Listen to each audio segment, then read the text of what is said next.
कसूर की मवेशी मंडी में जहां खूबसूरत जानवर लाए जा रहे हैं, मंडी में नशीली आंखों वाले शेरों की धूम है, लेकिन शेरों के अच्छे दाम ना लगने पर मालिक परेशान है। आसिफ जावेद से मजीद तफसीलात जानते हैं। आसिफ, आगाह कीजिए। जी बिल्कुल, कसूर की मवेशी मंडी के अंदर भी खूबसूरत जानवर लाए जा चुके हैं और मेरे साथ यहाँ पर एक व्यापारी मौजूद है। इनका एक जानवर है जिसका नाम इन्होंने शेरू रखा हुआ है। इस जानवर की मंडी में धुएं हैं, आइए इनसे बात करते हैं। शेरू की क्या डिमांड कर रहे हैं, इसको इन्होंने क्या खिलाया, जी क्या कहना चाहेंगे? इन्हों जी माज का दुध पिया रहे हैं, दुध नाल पालिया, मुरब्बा खुआ रहे हैं, बड़ा मेहनत की।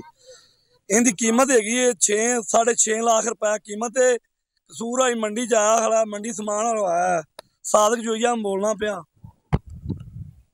जैसा कि व्यापारी का ये कहना है कि इसकी हम लोगों ने जो कीमत है 6.5 लाख रुपए रखी है, लेकिन जो खरीदार है इसकी कीमत देने के लिए तैयार नहीं है। खरीदार सब्सक्राइब करें और बेल दबाएं ताकि कोई खबर रह न जाए।